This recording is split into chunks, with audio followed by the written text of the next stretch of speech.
tumusaba tusaasire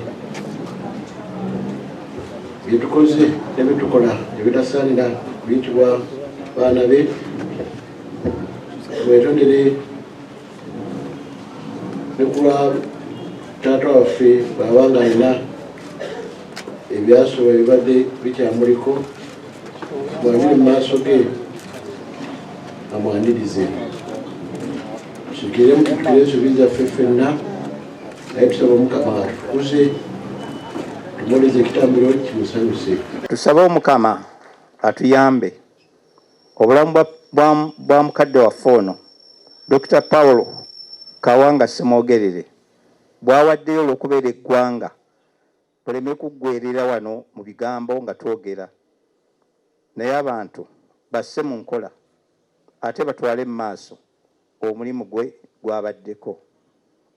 Banne nga ba Museveni bamugamba nti batubba akalu tukwate mundu tugende mu nsiko n'agaana, era ekyo nayogera nako naye emabega kaawo kuba mukyala we bamuzaala wali waffe Kaasa Ngombe mugombola lyange emabega kaawo nga ze wa muzibu. Ne mubuuza Muzee Ssemwogerere lwaki gwe tewagenda mu nsiko ne Museveni mukwate mundu kuba gwe baali babbako akalu, n'agamba twakikola ne tugaana obutagenda mu nsiko kuba twabaga ati tusobola kutta abantu.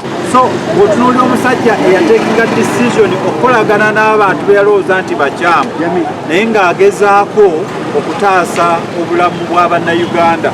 Pulezidenti Museveni we yagendera mu nsiko, ye n'atagenda mu nsiko, yataasa obulamu bw'enkumi n'enkumi z'aba Democratic Party abaali abawagizi gavumenti y'Obote be yandisse. Mwami Kawanga abadde anywerera ku kigambo kye.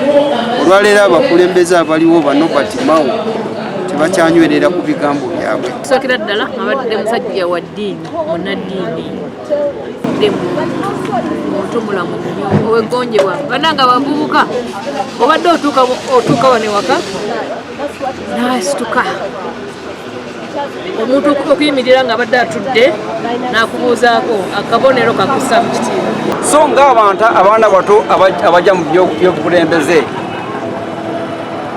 tulina okuyiga, tulina okumanya ngu Katonda yateeka mu nsi eno kijja kutuuka ekiseera tuva mu nsi eno.